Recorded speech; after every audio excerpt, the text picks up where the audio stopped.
Bismillahirrahmanirrahim. Innal hamdalillah nahmaduhu wa nasta'inuhu wa nastaghfiruh wa na'udzu billahi min shururi anfusina wa min sayyiati a'malina. Man yahdihillahu fala mudilla lahu wa man yudlilhu fala hadiya lahu.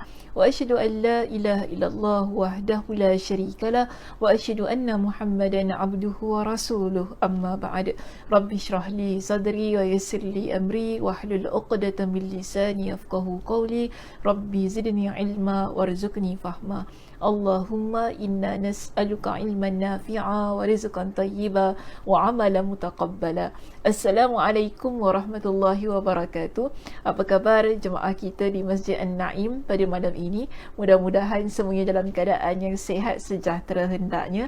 Dan alhamdulillah di bulan Syawal ini kita bertemu kembali bagi menyambung perbincangan kitab kita Wiqayatul Insan, yang mana ada beberapa perkara ingin saya beritahu berkenaan dengan sedikit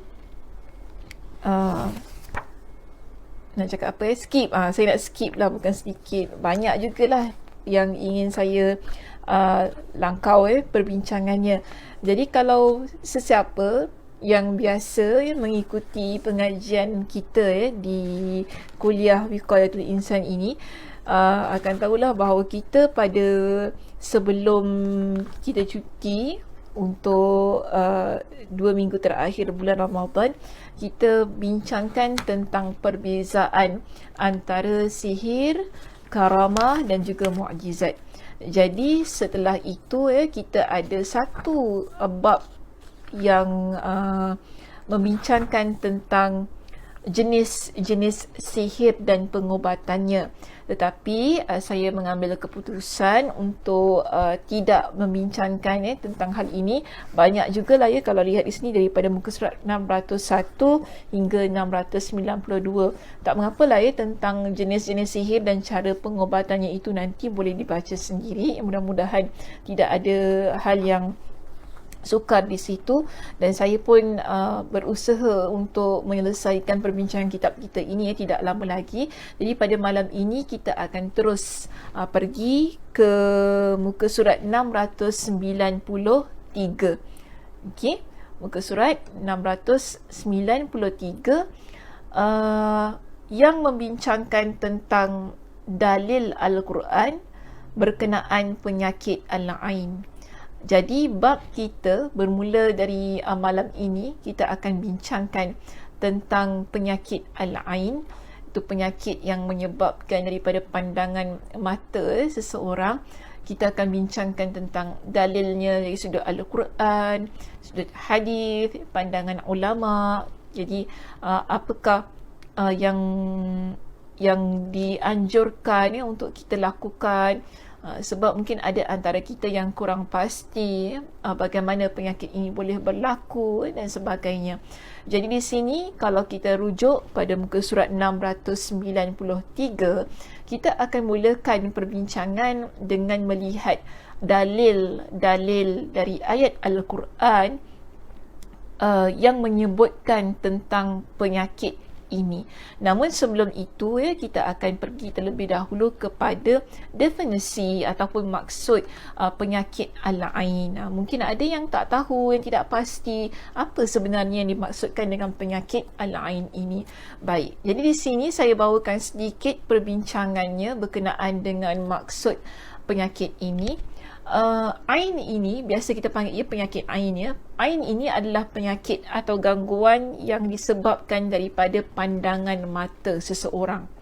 Okay, jadi kalau ada orang yang melihat sesuatu perkara dan dia daripada pandangan matanya itu boleh menyebabkan berlakunya penyakit ini. Jadi daripada perkataan ain ini dia datang dari kata ana ya'inu. Okey, ana ya'inu yang bermaksud terkena sesuatu hal dari pandangan mata. Asalnya ia adalah dari kekaguman orang yang melihat sesuatu lalu diikuti oleh respon jiwa yang negatif. Dia nampak sesuatu nikmat yang ada pada orang lain, tapi hati dia tak berapa tenang melihat nikmat orang ini. Lalu kekaguman tersebut dia menjadi penyakit kerana dia melihat dengan satu pandangan yang dengki. Jadi dikata di sini ia menggunakan media pandangan mata, iaitu menggunakan pandangan mata ini untuk menyalurkan racunnya kepada yang dipandang tersebut. Mungkin boleh saya katakan hal ini termasuk sesuatu yang berada dalam pengetahuan Allah Subhanahu Wa Taala, tanpa kita menafikan tentang kebenaran dan keberadaan penyakit ini. Sebab mungkin ramai yang tanya daripada sudut saintifik, daripada sudut kedoktoran dan sebagainya, bagaimana penyakit ini boleh berlaku, macam mana orang kalau dia cuma lihat saja boleh menyebabkan pandangan mata, menyebabkan penyakit ada pada diri seseorang. Ini semua di atas takdir Allah Subhanahu Wa Taala dengan izin Allah Subhanahu Wa Taala. Dan kita sebagai seorang yang beriman, kita yakin inilah yang ada dalam ketetapan Allah Subhanahu Wa Taala yang diajarkan oleh Nabi SAW, yang diajarkan dalam syariat agama kita. Jadi ia menjadi satu panduan juga kepada diri kita untuk lebih berhati-hati ketika kita memaparkan apa yang ingin kita perlihatkan kepada orang ramai. Jadi di sini terlebih dahulu sebagaimana tajuk yang ada pada slide kita ataupun dalam kitab kita, kita akan bincangkan tentang dalil Al-Quran, iaitu ayat Al-Quran yang menyentuh tentang penyakit ain ini. Baik, di dalam kitab kita ada menyebutkan dua dalil.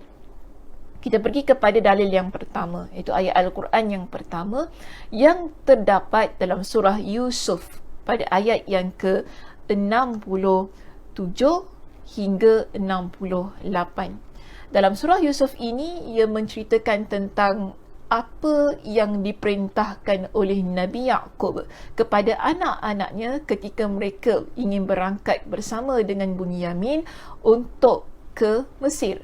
Jadi di sini Allah Subhanahu Wa Taala merekodkan kisah mereka dengan satu perintah yang disebutkan oleh Nabi Yaqub kepada anak-anaknya, iaitu waqala ya bunayya. Jadi Nabi Yaqub dia berkata kepada anak-anaknya, la tadkhulu min babin wahid.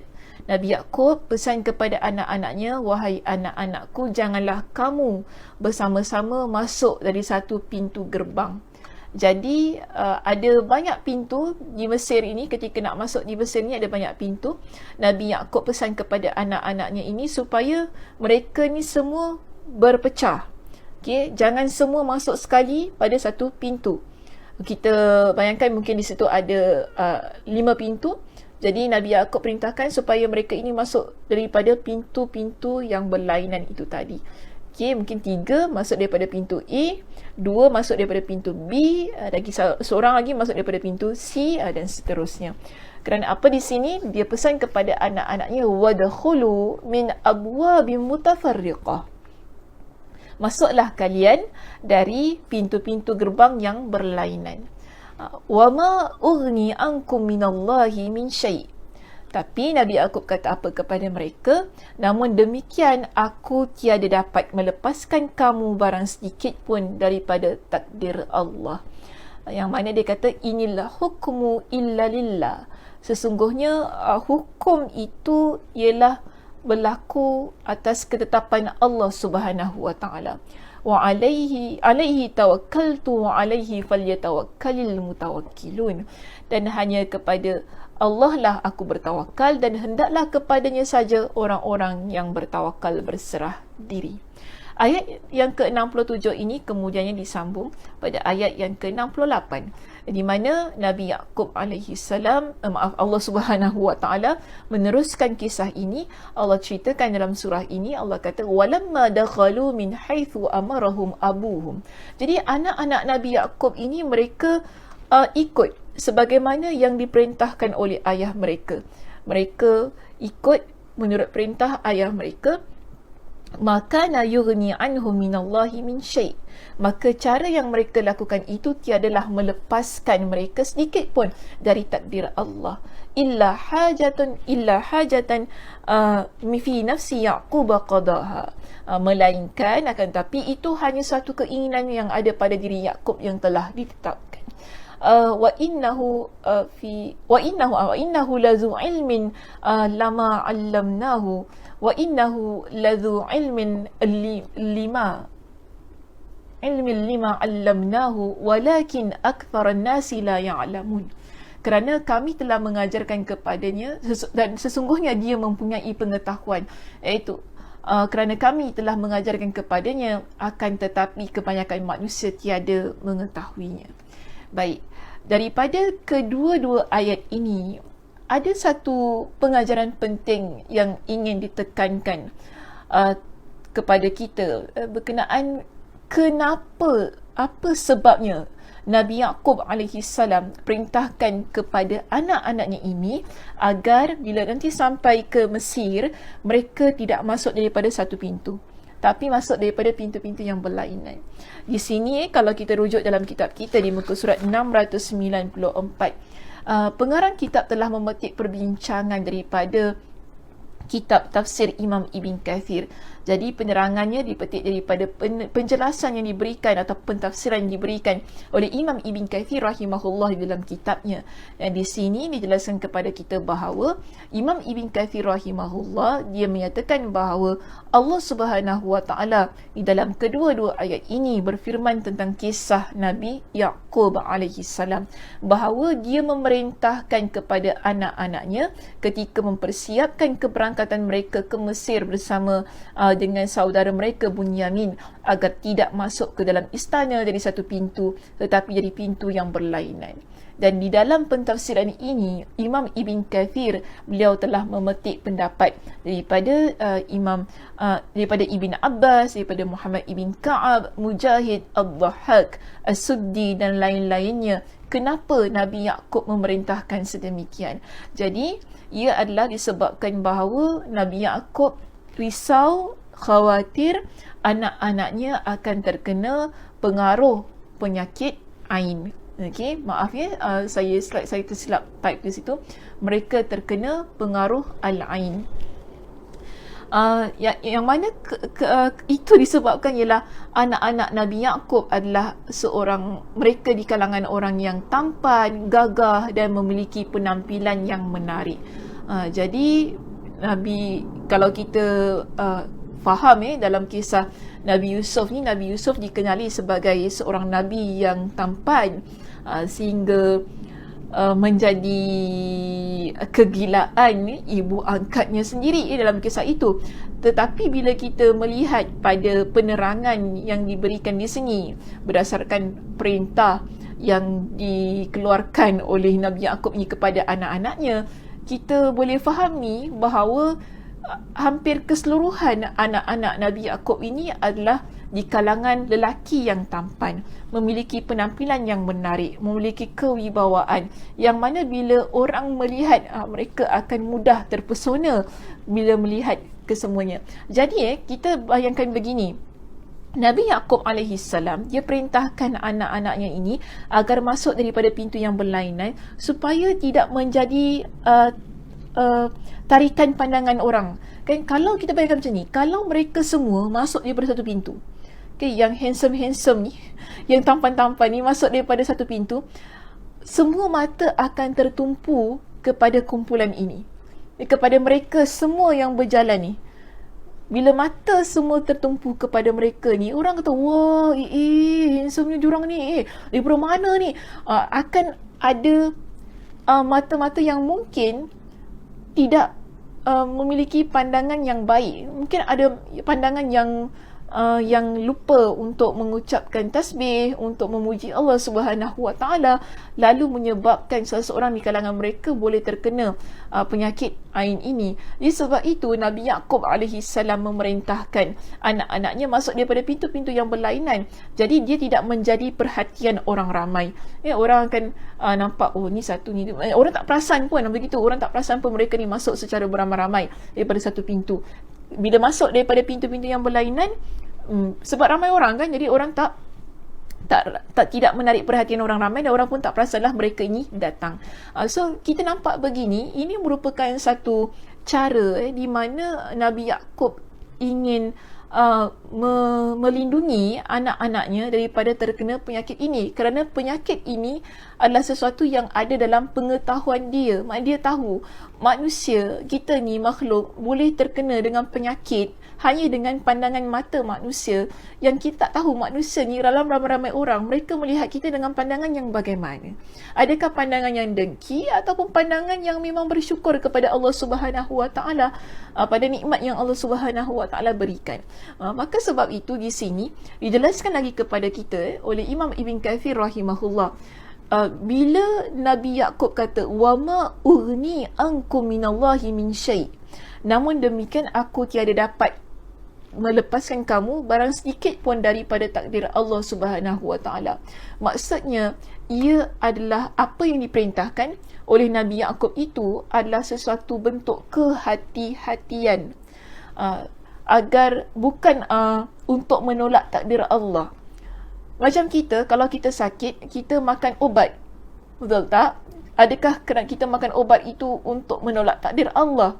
Bukan begitu. Tapi usaha kita untuk lebih teruk lagi, ataupun kita jaga diri kita. Kita makan vitamin, contoh, ataupun kita makanlah apa-apa suplemen untuk menguatkan imun sistem kita ini. Jadi kita memiliki satu pertahanan tubuh yang boleh menghadang kita dari penyakit. Adakah itu kita kata menolak takdir? Tidak, ia merupakan satu usaha kita untuk kita menghalang kalau sekiranya ia berlaku. Tapi kalau Allah takdirkan ia berlaku juga. Dia begitulah. So apa yang dilakukan oleh Nabi Yaqub itu adalah satu bentuk kehati-hatian, bukan untuk menolak takdir Allah. So kalau ia berlaku, maka berlakulah.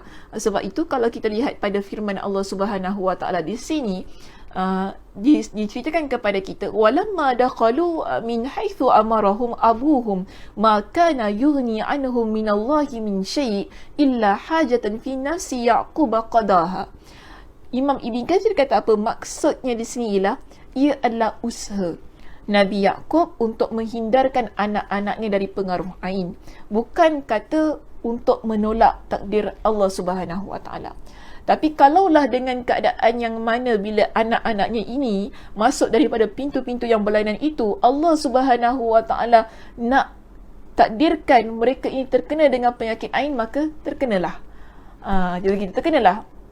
Itu dah dipanggil sebagai takdir Allah. Namun sebelum berlaku tu kita usaha agar ia tidak terkena pada diri kita. Okey. Jadi di sini dalil yang pertama tu tadilah menerangkan kepada kita sebagai antara cara untuk kita ni menghalang ataupun menyekat pandangan mata orang agar tidak melihat kita dengan pandangan yang tidak baik, sehingga kita pun terhindar daripada penyakit-penyakit yang tidak diingini. Kebiasaannya penyakit, mungkin ada yang tanya, oh penyakitnya macam mana? Sakit ni mungkin dalam keadaan yang demam, kalau ada anak kecil itu menangis tanpa henti dan sebagainya. Maka sebab itu kita ni kalau kita nampak sesuatu yang mengkagumkan, kita ucapkan subhanallah, masya-Allah, bismillah, masya-Allah, kan, masya-Allah, tabarakallah. Yang kita puji Allah Subhanahu Wa Taala bagi menjaga orang lain terkena penyakit ain yang mungkin disebabkan oleh kita.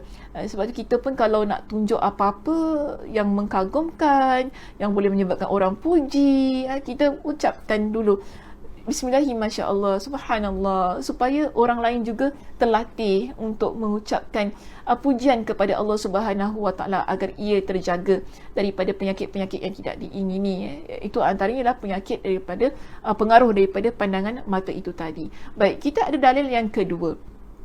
Dalil yang kedua di sini dia sudah maknanya pergi kepada kisah lain. Kalau tadi kita lihat pada kisah Nabi Yusuf, tapi di sini konteksnya, perbincangannya dah keluarlah, maknanya kita dah tak lagi bincangkan tentang kisah Nabi Yaqub dan juga ahli anak-anaknya yang tampan-tampan itu tadi.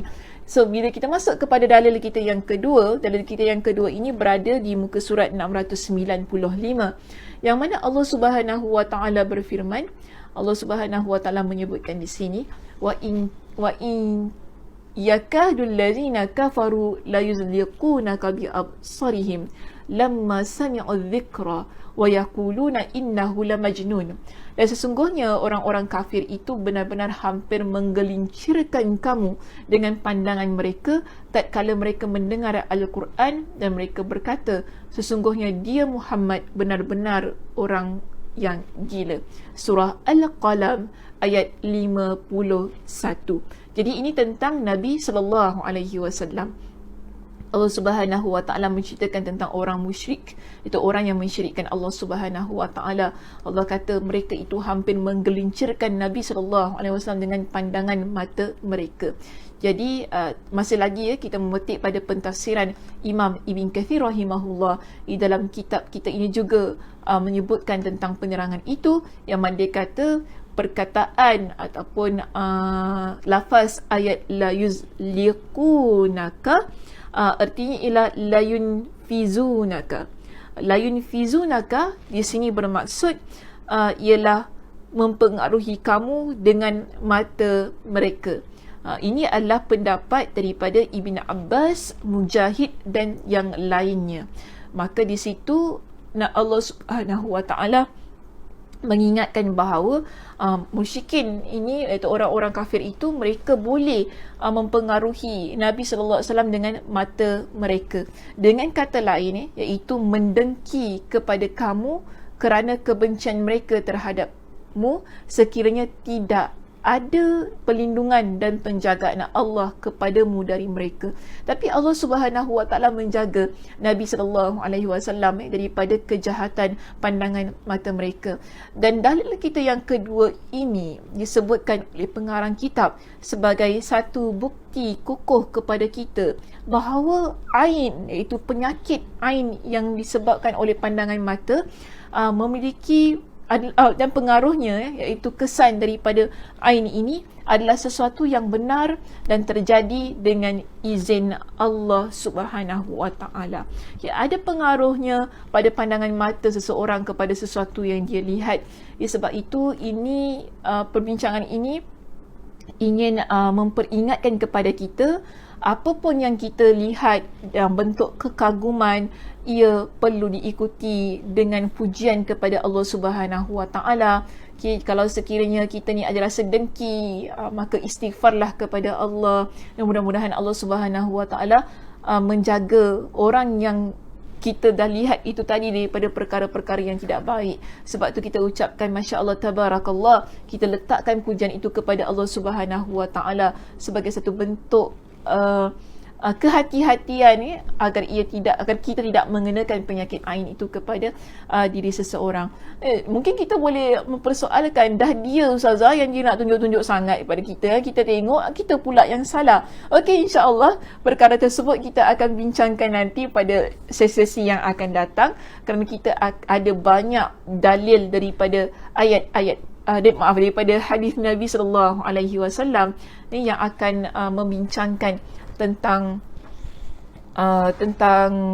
penyakit ini, supaya kita lebih jelas bagaimana berlakunya, bagaimana kita ni nak meninding diri kita daripada penyakit tersebut kan. Mungkin ada banyak persoalan-persoalan yang terlintas di fikiran kita ini. InsyaAllah saya akan bawa perbincangan ini dengan lebih tuntas lagi pada sesi yang akan datang. Yang mudah-mudahan dua dalil yang kita ada pada malam ini dapat diamati, dipegang sebagai satu bukti yang jelas bahawa penyakit ain ini benar adanya dan ia memberi pengaruh kepada orang yang terkena penyakit tersebut.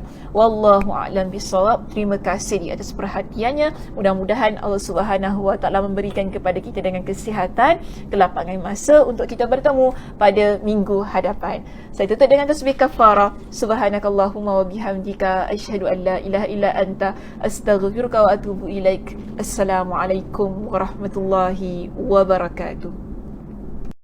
Jemaah yang budiman, ayuh sama-sama kita dirikan kediaman kita di Jannatul Naim kelak Masjid An-Naim memerlukan sejumlah $500,000 untuk menambah baik ruangan solat dan bangunan masjid bagi keselesaan dan ketenangan ibadah para jemaah.